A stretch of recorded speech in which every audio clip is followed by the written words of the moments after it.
My Italian grandfather, Frank, insisted we all call him Honey. Yet, despite the sweet name, Honey was the meanest person I've ever known. My father, Peter, spent much of his childhood attending church with his dad, where Honey would pass gas repeatedly, and rather than take responsibility, would point the finger to my disgraced father, whispering rather loudly, "Peter, you should be ashamed of yourself." Honey not only caused drama within his family, but also created a scene whenever he left the house. He was routinely rude to waiters, to the point that it was embarrassing to be in public with him.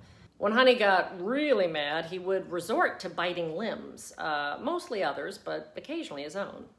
While driving, his aggressiveness only increased. Instead of assessing oncoming traffic, Honey would honk his horn to alert other drivers that he was turning into the lane that he wished, whether there was space or enough time for oncoming cars to stop. No matter how gridlocked the traffic, Honey believed repeatedly honking on his horn would part the sea of stationary automobiles, allowing him, perhaps like Moses, to fulfill his mission to Walgreens. When arriving at his destination, Honey would often park on the sidewalk, because who has the patience to look for an actual parking space?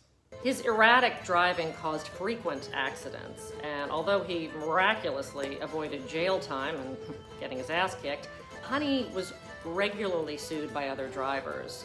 Whenever his car was being repaired, no one wanted to lend Honey a vehicle, fearing that he would return it with the same explanation that some asshole hit him. Even when Honey wasn't driving, he'd cause traffic jams. My uncle was once in a big backup on St. Charles Avenue in New Orleans, and when he finally caught up to the cause, he realized Honey, his father, was taking up 2 lanes on a bike, swinging his purse at anyone who tried to pass. In addition to carrying a purse, there was another thing that separated my grandfather from most madmen or bad boys. Honey loved nothing more than to style my grandmother's hair and design women's wardrobes. In other words, Honey was the one who wore the pink pants in the family. He also created glittering, flamboyant environments on par with the likes of Liberace. It was in these environments that Honey's lighter side was reflected. His furniture shined in glowing gold leaf, color and texture adorned every wall, and the decor ranged from the extravagant to the hilariously gaudy, including a life-size statue of Jesus that overlooked an indoor marble jacuzzi filled with several golden swan faucets spewing water. As it turned out, the only thing that wasn't gay about my grandfather was his disposition. Honey was raised in an old-world religious house and remained repressed and therefore miserable until the day he died. His underlying angry inferno gave new meaning to the term flaming. Honey's horror show started at birth when he was born with hemangioma, an abnormal buildup of blood vessels that at first looked like a small pink birthmark on his cheek.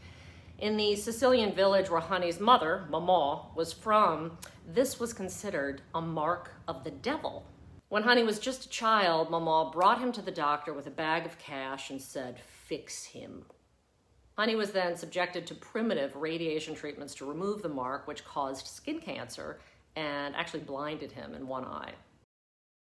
Unfortunately, Mama's abuse and shaming of her son didn't stop there. Night after night, Mama would tuck her children in and kiss them all, except for Honey. Honey was brutally bullied throughout childhood, and when he and his black nanny would walk home from school, children would repeatedly tease, yelling, "Look, it's chocolate, vanilla, and strawberry face." That's my impression of a dumbass bully.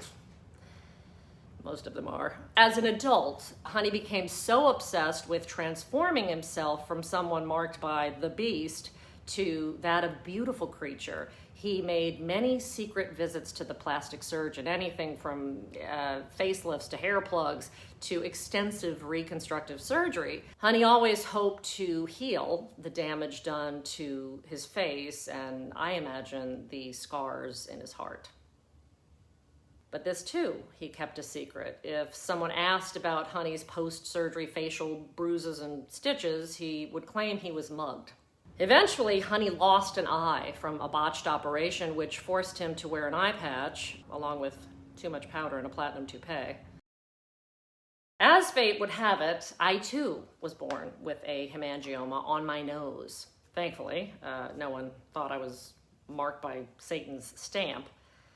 But my condition required extensive surgery when I was just 6 weeks old, and Honey, who was notoriously stingy, offered to pay for my surgery, which was one of his few unselfish acts. Later in life, Honey left my poor grandmother, moved to the French Quarter, and shacked up with a live-in priest. After my dad died, I was in a deep state of grief, and Honey said something so hurtful about his own son that I stopped talking to him. I spent many years being angry with Honey, mainly because he said and did horrible things to the people that I loved. I actually felt relief when hearing about his passing. When I expressed guilt for feeling that way, I learned I wasn't alone when one of his own children unapologetically sang, "Ding dong, the witch is dead." It took a long time, but I finally feel compassion for Honey. While there's no excuse for his behavior, I realize he must have been in so much pain to have caused so much pain around him. And I believe that his gesture to pay for my surgery was to give me a chance at the love he didn't have. From the get-go, he was treated like a flawed person by his own mother, who was steeped in old school Sicilian superstitions and was taught that his sexuality was a sin. He hated himself for just being him. Who knows, had he been raised by a woman or in a different time that supported his authentic self and sexuality, he might have been a fabulous hairdresser or interior design diva. Unfortunately, Honey was a tragic product of the past and died lonely and still hurting. So, here's to Honey, and to all the people who have struggled with feeling flawed and rejected. You are beautiful, just as you are. Be proud, be free. Honey would want it that way.